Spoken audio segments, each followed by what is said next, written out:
Welcome everyone to the fourth talk in our lecture series on new directions in the study of modern Hinduism. It gives me great pleasure today to introduce our speaker, Aniket De. Aniket is a doctoral candidate in the history department at Harvard University. He completed his bachelor's in history and anthropology from Tufts University, which is also my alma mater, in 2016. Aniket is interested in the political and economic history of the British Empire, the intellectual history of Indian nationalism, and cultural history of colonial Bengal. His talk today draws on his recent book, The Boundary of Laughter, Popular Performances Across Border in South Asia, published in 2021 through Oxford University Press, which is based on extensive archival research and ethnographic fieldwork. Without further ado, I will turn it over to Aniket, and after the talk, we will have some time for Q&A. So Aniket, please. Thank you, Arun, for the very generous introduction. Thanks also to Lucian and Avni for inviting me to this lecture series. I must acknowledge at the very beginning that I have known Lucian for close to 8 years now, and been associated some way or the other with the Oxford Center for Hindu Studies, I believe since 2014, when I was a visiting student in Pembroke College for a year. And since then, I have kept coming and going back, and it has been one of the most comforting places to be in many ways, and a community I have really valued, especially in this work. And a lot of this work comes out of conversations with scholars associated with the center. So I'm really very delighted to talk about it with you today. Listen to what you have to, contribute to the discussion, and further directions for research. I thought I would begin by just going around, the key themes that I address broadly in my scholarship. These include, I think, if I had to distill them, they would be, first of all, the question of cultural spaces beyond national and communitarian boundaries. In other words, resisting conflating cultural space with national space or spaces of religious identity. It'll be clearer as we go on through the talk. I'm also looking at the historical constitution of space. In other words, space not just as simply there, unchanging, but as changing over time. And here I draw on some human geographers, which I will come to later. And finally, a distinction I'm trying to develop broadly in this work, but also in my dissertation on the distinction really between space and territory. I don't think this distinction has been quite appreciated by scholars in the social sciences as much as it should be. We tend to conflate the two terms and use them as synonyms, but they are actually quite different, and the difference actually has some implications on how we think about South Asia, about the cultural history of nations in general. And the distinction for me simply shows that territory is something you possess, as opposed to space, something you can share. And that is a key theme in my work, especially in this book, but also later. The book, I should say, is titled The Boundary of Laughter, Popular Performances Across Borders in South Asia. It is in some ways a very local book. It looks at one performance form in what is now the India-Bangladesh border, slightly to the north of Bengal. The ritual or the performance is called Gombhira. I will get into the details of the ritual in a second, but it suffices to say for now that the study, I started it when I was an undergraduate at Tufts with with Brian Hatcher and Aisha Jalal, my professors there, and wrote as an initial draft, wrote a bachelor's thesis out of it. For the longest time, I thought, as you do with bachelor's theses, simply forget about it and move on to, to your PhD. But I kept returning to my field site through the course of my PhD, actually till right before the pandemic and even during the pandemic, so it so happens. And I kept continuing with this work bit by bit um, um, in my field, and I slowly realized that there was something about this work that was informing the entire way I was seeing my broader scholarly trajectory. And once this realization came, I decided to publish this small book, sort of as you can say, as a prolegomena to the broader argument I'm trying to make in my dissertation. So the book, as it stands, is really, geared towards some, specifically towards historians of Bengal. Its concerns are overtly in terms of how do we understand Bengal as a region, how do we understand the cultural history of this this gigantic land. It's larger than France, I believe, whereas much of the studies of Bengal still remain focused quite annoyingly on the city of Calcutta and don't move beyond. The relations of Hindus and Muslims within Bengal have not received, in my understanding, quite adequate and sympathetic scholarly reading. So these were the concerns that drove me to work on this project. And that is basically what the genesis of the book is. I was also then trained as an anthropologist, so I tried to bring together historical and ethnographic methods together. And the book is sort of experimental in the fashion. There is one section about the present and one section about the past, and I juxtapose the two. And that is stylistically how I wanted to present this work. I thought what I will do today will be to, I will give you a sense of the book by reading out some portions of it, just to give you a sense of the argument and the material I have been working on. But then raise some critical questions on what do we do with this ritual, with this study, and where do we go from here. I think that is the main purpose of the book. One of my mentors, someone I respect a lot, told me when I was an undergraduate not to speak about a work once it has been published. And I try to follow that as much as I can, which is why this is the first time I'm speaking about this book, that too before an audience which has been with me for a long time. So the purpose is not really to reiterate what the book does. It's really to explore the themes in slightly more detail, question some of it, even if you will look at some of its limitations together. The book is set in what is now the India-Bangladesh border. So here, okay, I don't know why. Yeah, here we are. So roughly, for those of you new to the region, this is a current Google Maps, and we are talking roughly about this region between India and Bangladesh, which is in India called Malda, and on the Bangladesh side called Rajshahi. And this is the location. We are talking now about, say, one night in Malda. It was close to midnight in Malda town. The clatter of auto rickshaws had lulled. Food carts lay stacked on the sidewalk.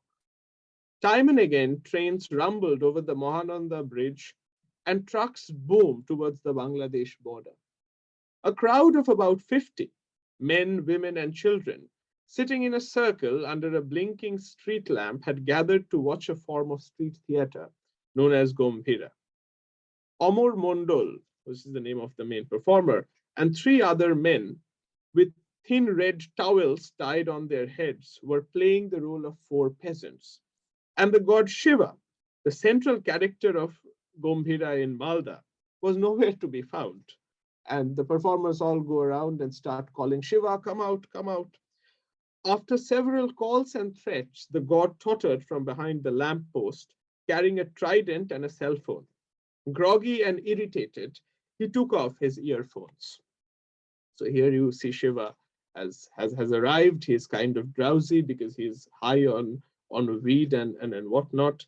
And Shiva, he says, can't a god smoke weed and listen to music in peace? Who are you? What do you want? And the four peasants whom you see to the left, clothed in white, say, sir, we are testers of the BPL company. Now Shiva says, wow, BPL, the electronics company. He thinks BPL means British Physical Laboratories, the household name in India to this day, which made televisions and refrigerators and so on. The second peasant says, Shiva, BPL actually means below poverty level. He says, is this a joke? What do you mean by tester then? Then the third peasant says, of course we are testers, Shiva. What else can we be? All pharmaceutical companies test their new drugs on us. If we live, they sell the drugs. If we die, nobody has any liability. Can you get better testers?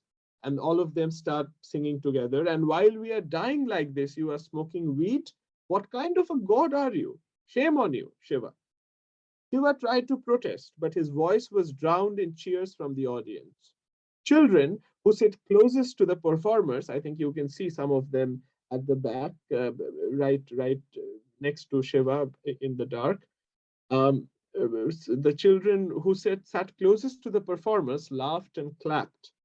Over the next 2 hours, the peasants attacked the god with a battery of complaints, from the poor condition of roads to the global economic crisis of 2008. They let go of Shiva only when the god broke into tears, knelt before the kids in the audience, and promised to take better care of them. Dialogues between Shiva and the peasants define Gombhira performances in Malda, today a district in West Bengal, India. By complaining to the god and by making fun of him, performers draw attention to the performers faced by the poor people of the region. O Shiva, Gombhira is not for worshipping you, the main performer said in the concluding song, his hands clasped before the audience. It is a weapon to fight against everything wrong in the world. Now, this is what is happening in Malda on the Indian side of the border. Now, had you traveled from Malda to Chapai Nawabganj before 1947, it would have been a 30-mile journey like any other through mango orchards, paddy fields, and the ruins of the medieval city of Gaur. Now you have to make sure you have a passport, a pre-issued visa, the nearest consulate being 200 miles south in Kolkata, and currencies of 2 countries before embarking on the trip. After trudging alongside a line of trucks, you get your passport stamped, have your bags inspected, and then walk through the barbed fence into the People's Republic of Bangladesh. The landscape is familiar again. Mango groves dotted with little brick mosques, the river Mahananda too meandering across the border.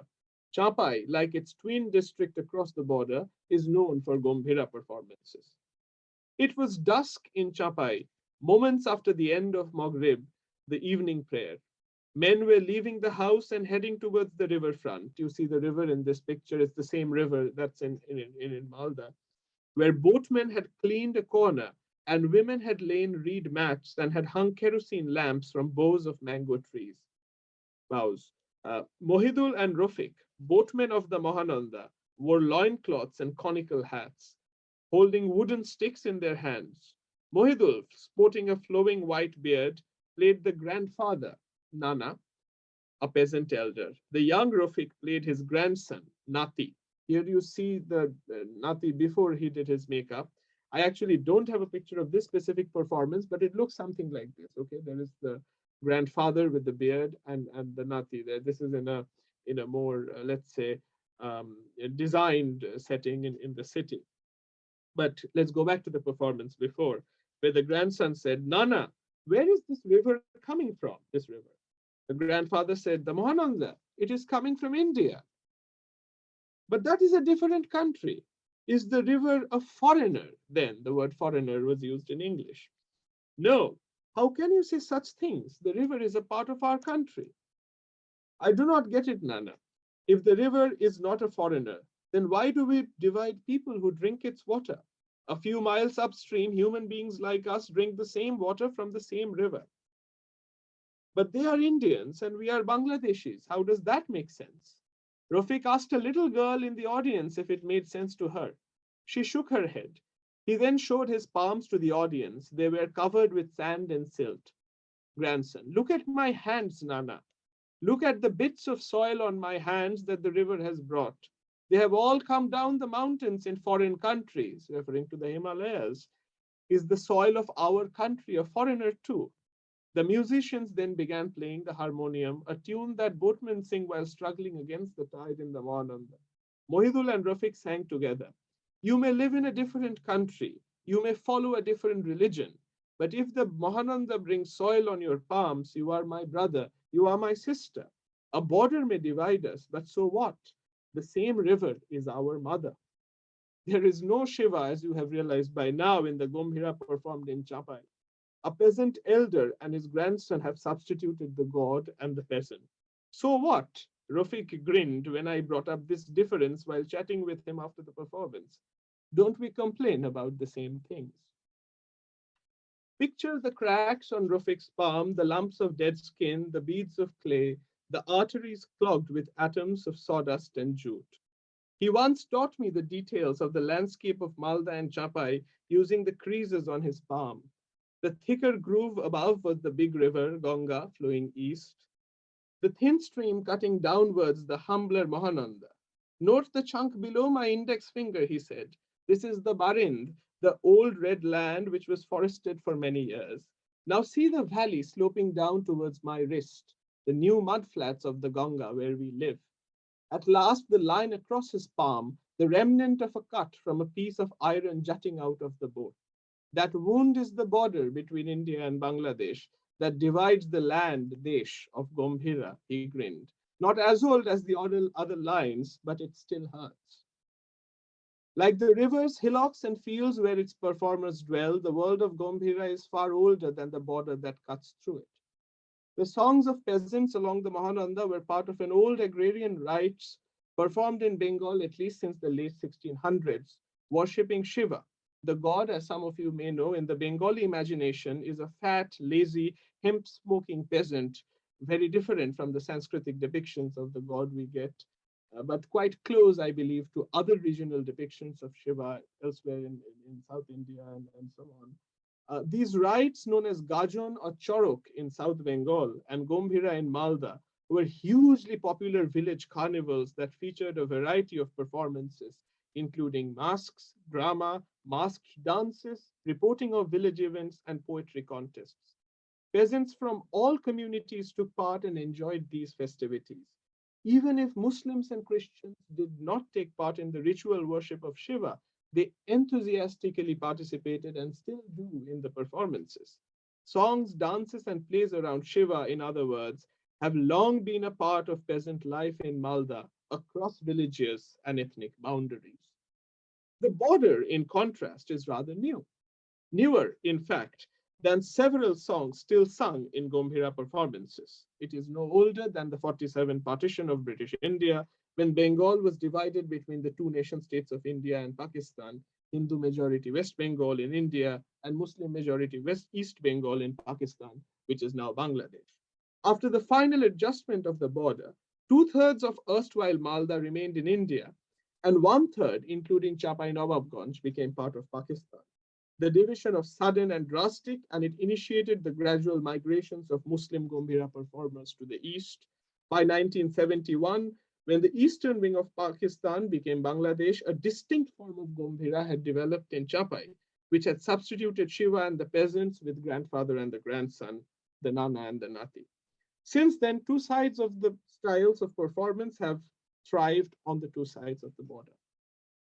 Now, my point here is that it is quite tempting to interpret this divergence of the two Gombhiras as local scholars. Sometimes there's practically no scholarship on this in English or the English language academy, even in India. What we have are basically books written in Bengali by historians and folklorists, mostly based in Malda. And their interpretation of this, first of all, they generally don't look at the other side at all. So people in India, scholars in India, don't really know that Gombhira exists in Bangladesh. The Bangladeshi scholars do know that it exists in India, but they try to either explain it away or avoid it. In other words, each try to present it as their own national tradition. It's very easy to translate it, interpret this from a distance. That there are Hindu performers in India who worship Shiva, and there are Muslim performers in Bangladesh who don't like Hindu gods, so they have gotten rid of them and have placed a Muslim peasant and interpreted that way. Um, this is generally, this is the standard conclusion I'm trying to argue against.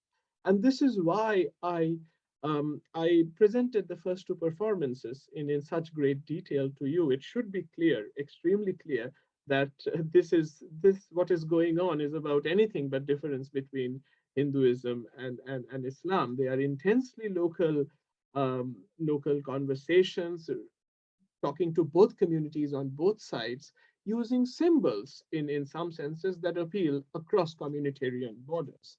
I will get into this in a second. But I think it's time to pause and step back and talk about how exactly do we understand this performance. One way is, as I mentioned right now, is to simply understand this as national difference. This, I believe, is not very fashionable anymore in the English Western Academy. What's instead fashionable is to talk about the borderland, that this being a borderland sort of performance. And this was first introduced by the work of Van Schendel, has been taken up by several others, which sees the region between the borders sort of as an autonomous space, where hybrid, different things occur. It's sort of, anthropologically speaking, more of a liminal space betwixt and between, right? Where things that can't be categorized that happen. Now, this is certainly an improvement over looking at absolute national differences, but in my view, it doesn't quite go far enough because it naturalizes the border as an agent of cultural difference. If we simply, as a result, no borderland study can go before the period 1947. Because before that there was no border, and it's absurd to talk about a borderland in that sense before you have an international border. And it also somewhat legitimizes the homogeneous national identities of the two nations, I find, willy-nilly, even when it doesn't like to do it, even if by opposition, because the borderland is constructed conceptually in opposition to an imagined monolith of either India or Bangladesh, which I don't think takes us very far. Not least, it illegitimizes, any sort of traditions that actually happen in these places. While I speak to you, to this audience, I am reminded of Tony Stewart's article on syncretism as we speak. I think he made a very similar critique of syncretism, the term in religion, precisely about for on these grounds that it looks like you illegitimize places that you see as not fitting into your categories. I think a much better way of framing this is thinking through space. I draw to some extent on the human geographer Doreen Massey, who is a geographer and has written to some length about the historical constitution of space. It's so in her account, space is not something there. It's constituted over time. It changes. It is a product, as she says, of human interrelations. So space has to be understood relationally, as in terms of how communities and people relate and interact with one another and how that changes over time. I think we can take this insight quite fruitfully and make it work for us to understand what's going on here. And in the book, I believe I am the one who coined it, although I don't put it that way in the book, but it's really my term, which is shared spaces of in this context. So looking at Gombhira as a shared space between the Hindus and the Muslims. And I do put a great deal of emphasis on the term shared, because what is being shared here is more than just the performance. It's being shared living spaces, quotidian life, everyday life in these borderlands where Hindus and Muslims constantly depend on one another. I in the book I almost exclusively work on this one performance form in Bengal. But I think if you look all around South Asia, you will find similar examples everywhere. Every region has its own. So there is really nothing very specific about Bengal here, is what I'm trying to point out. In Punjab, you have the sort of Heer Ranja performances, which Farina Mir has written about, where both communities come together to work, and enjoy these performances and even perform and write them. Even in Kashmir, you have the bhands, which can be seen in a certain way. I must also mention Jim Sykes's book on Sri Lanka called The Musical Gift, which shows that even after one of the bloodiest civil wars in South Asia, Tamils and Sinhalas still produce music and performances together. I do think we need to take these aspects seriously rather than giving in to an absolutist conception of religious difference. I think that is the major point I've been trying to make in this book. Just to give you one example and to develop a little further on the borderland question, and to give you a sense about what do I exactly mean when I say alternative conceptions of space and human geography and so on. So on the left hand, you see the borderland check post. This is the border, India-Bangladesh border, immigration in Malda. I passed through this several times. My favorite way of going to Bangladesh is still going to Malda. Driving to this check post, you can see what border posts look like in these parts, and then walk across the border, which are medieval ruins. I mean, the border there is still, I think, 15th or 16th century gateway to this old city of Gaur that is now used as a border crossing. Not this one, you can't see that here, but just next to it. So this is what the border looks like. And the border also runs east-west, right? So it's east of Bengal, and east of the border is Bangladesh, and west of the border is West Bengal. But listen to this performance now, which is another Gombhira performance. This is being performed by three people from Malda, one Muslim, two Hindu. I've named them Balaram and Sanatan are the Hindu ones, and Azim is the Muslim one. They are playing the three peasants. And there a hilarious incident goes on. They can't find Shiva, as of course. Then he's hiding in a toilet, and finally he comes out. He says, "Wow!" And Shiva comes out and says, "What a horror of a toilet! Does it never occur to you that it needs cleaning? Why are you hiding there?" Sanatan winked. "Is your girlfriend inside?" Girlfriend in English. "Shut up," Shiva says. "I just went there to relieve myself after a long journey upstream." "Upstream," Balaram said. "What were you doing upstream?" "I think I know." Azim, being the third peasant, came up. "He meets Pir Baba in my tea stall every afternoon. They have a cup of tea, and then Shiva Baba goes upstream and Pir Baba sails downstream." Because this performer, he actually runs a tea stall there. "Really?" Sanatan asked. "You are friends with Pir Baba?" "Oh yes," Shiva smiled. "An old friend. He loves weed as much as I do." "What nonsense, Nana," Balaram charged.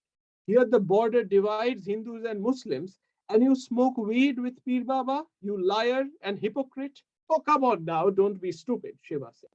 "We all know that foolish people drew the border with their eyes closed. Both Pir Baba and I wonder why they drew the border between East and West, if they wanted to divide Hindus and Muslims. As all of you know," here now addresses the audience, "my children live north and Pir Baba's kids live down south. Now we have to do double duty in English. All our children are scattered and both of us have to check on them on both sides of the border." And then the performance moves on elsewhere.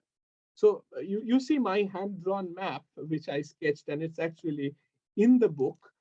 So that's the river Mahananda flowing down, and Shiva marked with a trident, goes up north, and Pir Baba, who typically carries a sickle, goes down south.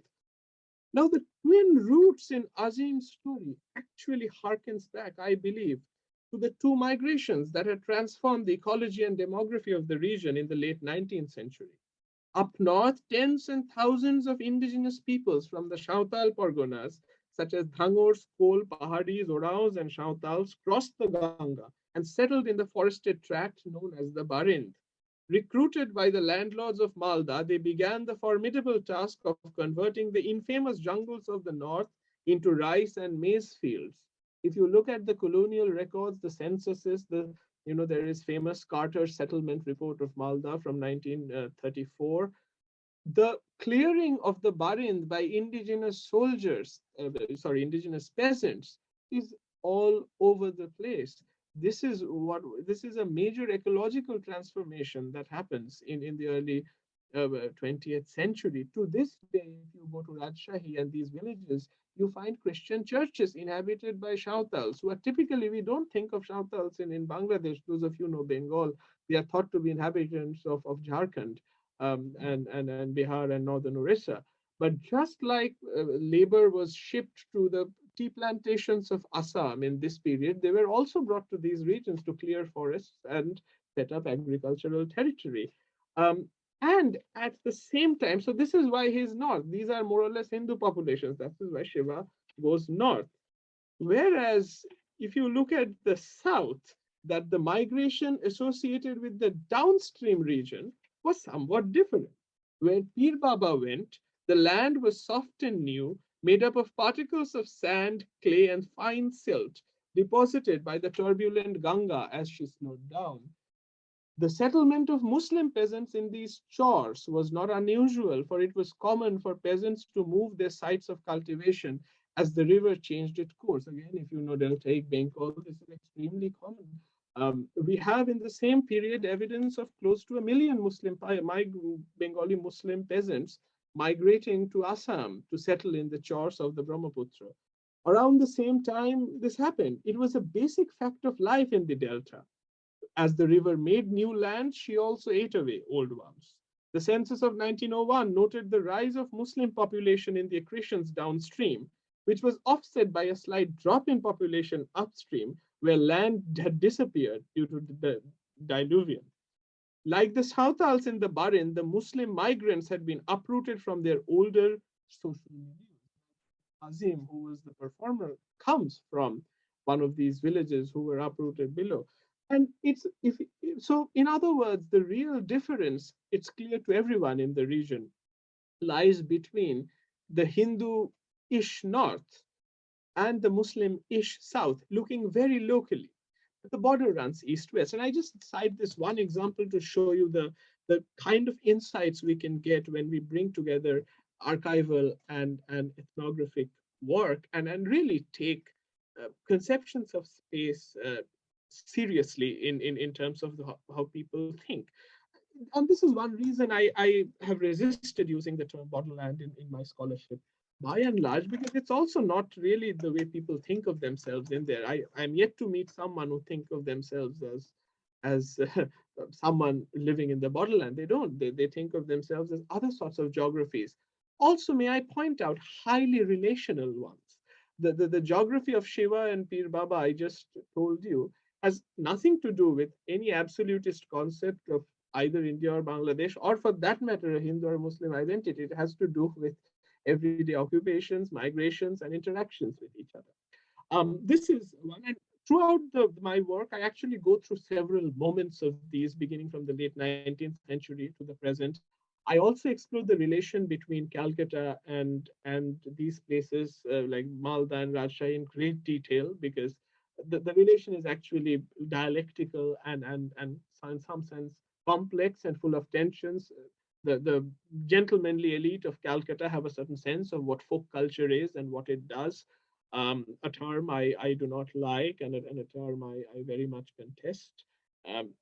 In part because folk culture is seen as something of the past, something that remains fossilized, something non-political, entirely of entertainment, whereas I think everything I have told you for the past 30 minutes suggests something quite different. The second question I really want to address here is really the question of communalism. This is an old and tired way of talking about social relations and politics in Bengal. It remains to this day. There are major works in the history of Bengal. There is Jaya Chatterjee's work on the partition of Bengal, Suranjan Das's work on riots, and uh, also Pradeep Datta's work called Carving Blocks. That's basically the narrative here that we have grown up with in terms of scholarly grown up with, not actually grown up, um, is really that over the 20th century in Bengal, Hindus and Muslims parted different ways. And they went to different political agendas, different cultural spheres, to the extent it was impossible for them to live together. This is what we are told, leading ultimately to the partition of 1947. It's incredible how a lot of serious historians too operate on this basis to this day, simply because the partition happened in 47. And I think there can be a number of responses to this thesis. You can respond it at the level of elite politics. And I think there we do have solid responses to this trope. There's the work of Aisha Jalal, for instance, about the Muslim League, which contests the branding of the Muslim League as communal and the Congress as nationalist. But that's at the realm of elite politics, or at any rate, electoral politics, institutional politics. I am more concerned with the everyday notion, everyday social life. This is where I find the term communalism even more problematic, because that simply implies that Hindus and Muslims just couldn't live together. And as someone who has studied some conflict, real conflict societies in some detail, in terms of, say, if we are talking of, say, apartheid South Africa or Israel, where it's sort of a real different situation, I find the difference to be quite misleading. I will give you one example of Pradeep Datta in this book has a rather famous chapter on music before the mosque, which said that there were some clashes here and there in Bengal about music, someone playing music before the mosques and that flaring up. And now there's no doubt that happened, and we can talk about the specific context in which it happened. But the point is, Pradeep Datta and many other scholars too have jumped to the conclusion that these sorts of isolated incidents have really made existence impossible, that Hindus and Muslims just couldn't live together anymore. And all of this suggested. The evidence, if I may note, was drawn entirely from police files and other administrative documents or political pamphlets by these parties, which of course give you a certain sort of view. This is another question as a historian that we have to grapple with. I address this question from a very different perspective, which is from the manuscripts from the 1930s and 40s that I was able to discover still preserved in some of the performers' houses in Malda. Not very much, but still enough, I think, to understand what exactly is going on in terms of the politics of the 30s and the 40s. I can quote one or two songs for you just to give you a sense of how I see it. Consider, for example, this song by someone called Shajjad Ali, a Gombhira performer, who's writing in 1941. Shiva, you are not as simple as you look. You get fat eating the food we give, but then you make us suffer. You and your aide Nundi, which is the bull, made plans to take away the nation's gold and silver. You ate our rice and took our gold to sell it to others. The song says that Shiva's image as a forgetful hemp smoker is a deceptive one, just like the gentlemanly face Englishmen put up in India. In reality, the god and his aide, like the colonial state, ate a nation's food and stole its wealth. Shajjad, in effect, called Shiva a liar and a thief. But no one in Malda would really see that as a Muslim insulting a Hindu god. And in many cases, I may note, a lot of scholars have actually taken up these folk songs and interpreted it in that way, that anti-Hindu hatred being spread by Muslims and so on and so forth, and same on the other side. such dialogues were part of the world of Gombhira, were laughing at Shiva, was never restricted by religious boundaries. In the same way, I mean, if you look at Hindu performers saying that writing songs, one of them was, okay, actually, wait for the Hindu performer later. There's another major Muslim performer here called Muhammad Sufi, who wrote a song that was very popular in the 40s that says, O Bhola, which is Shiva, if we get freedom, we give you good sweet bananas or else rotten seedy ones. If we get freedom, Bhola, we will fill your bag with weed, treatments, sweetmeats, khaja, which is a local sweet from Tanda, Dhiren Babu's fine ganja, or else very seedy bananas, rotten ones. Note that both the carrot and stick are part of local life. The infamous seedy bananas of Malda, the khaja from Tanda, and even the reference to Dhiren Babu, whose weed probably had some local fame in English bazaar. Shiva was a local of Malda as much as the performers. There was no aura of fear or awe around the god. Now, a Hindu performer, Gobindo Shet, whose manuscript you see here, actually goes even a step further in threatening the god. Or else we will not keep you in one piece. We will take you up a tree, throw you down, and send you to hell. Noro. It may seem quite remarkable that a time when petty fights over idol immersion and music before mosques sparked small riots, the hurling of abuses at Shiva, especially by Muslim performers, never became a political issue.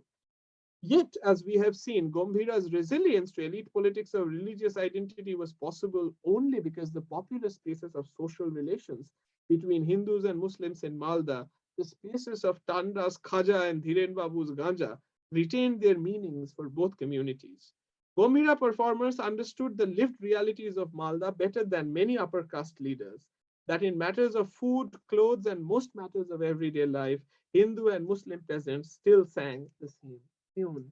We go into this question at great length in the book, citing many more songs and other evidence of this sort. But my crucial point is this, that the analytic of space as shared, space also in some senses as layered, that the elite space and the space of elite politics and the space of popular performances, while in some relation to each other, are nonetheless distinct and have their own logic, are of some significance in understanding these sorts of connections. And again, to get back to my older point, absolutist ideas between Hindu politics and Muslim politics will get us nowhere in understanding what actually was going on in regions and spaces such as these. I want to now slowly wrap up, but I quickly want to tell you the story of Sufi Master. This is his picture from the 1920s. He was part of the Swadeshi movement. That's when he came of age. And he was actually one of the most important writers in the interwar period who wrote the most songs of Shiva. A Muslim, of course, but that, as we see in Malda, in Gombhira, that really doesn't matter much. He wrote. But he was also the one who moved to East Pakistan for reasons not entirely clear to me, possibly because he had some family relations there. I may note that the majority of migrations actually started happening in the 1950s, not immediately after in 47. And I do go into this from 47 to 49. If you look at the historical record, there is actually a great deal of movement across borders in every sense. For instance, there is the trade is free. Malda is famous for its mangoes, but the most customers of those mangoes were in downstream in East Bengal, and it used to move. And actually, the mango sellers on both sides of the borders come to an agreement with the district magistrate to allow cross-border trade. As we know, if you know the history of this period, it's when Pakistan rejects the sterling standard and India doesn't in 1950. That's when trade stops in this region. And again, has absolutely nothing to do with antagonisms in the region and so on. But be that as it may, the question here is Sufi moves, and he is the one who sort of does that transition from God to grandfather that we started with. What is going on there now? Here, it's important for us to note that even Shiva is called as grandfather in this part of Malda. Shiva is also a peasant, and so are the two Muslim ones. So what is really going on here is a symbolic substitution of Shiva to the Muslim peasant, of the divine grandfather, so we to say, and the human grandfather. And you see, these are two sorry, not Hindu, they are two performers in Bangladesh. I took this picture. They are wearing the hat which Sufi made them wear. This is basically their dress for the Gombhira performance too. It's their everyday dress, what you would imagine. And in part that symbolizes the entwining with everyday life, so to speak. So this is actually another very interesting point about the book, about the performance, is how closely the figure of the grandfather and that of Shiva, when we get rid of Hindu and Muslim and see how people actually see them, how close they are. There are not very clear explanations for why this happened. I'll give you one or two that I got from my people I lived with and talked to. Some of them simply said that, look, we're a newly independent nation. How would it exactly look like if we had to take care of people, Hindus in the region, and suddenly, because the national context changed so much, suddenly hurling abuses at a Hindu god in a Muslim majority nation became a much more difficult topic than it was before the partition. So it was, if you read that statement closely, it is a very different logic than simply getting rid of Hindu gods because we can't stand them. And finally, what happened with this is a picture from Bangladesh television in the 1970s. After Bangladesh became independent, it sort of emerged as a national tradition. And that is when I believe the two traditions became more different than ever. It was when the Bangladeshi state began investing more and more and really consolidating the Gombhira of Nana and Nati as a separate tradition, distinct from the other Indian Gombhira. You see this, you may recognize, this is Sheikh Mujibur Rahman, Bangabandhu, the first Prime Minister of Bangladesh. And on two of his sides are Kutubul and Rakib, who are immensely popular Gombhira performers. The one to his left, Kutubul, used to play Nana, and the other Nati, actually just this pair standing with him. And Bangabandhu himself took a deep interest in Gombhira and actually helped it forge as a national tradition. I want to conclude now with a couple of thoughts, especially for this audience and this series on modern Hinduism. And I want to make a very direct case based on everything I have said so far about focusing on histories of Hindus and Muslims rather than those of Hinduism and Islam. I think the terms like Hinduism and Islam, to the extent they're absolute categories, do more harm than good in understanding situations like this. And again, I repeat, this has absolutely nothing to do with Bengal. All regions of India are inhabited by multiple religious communities. I mean, you have Jains and Hindus in all of Western India. You have Muslims and Hindus even in, say, Uttar Pradesh and Bihar, everywhere.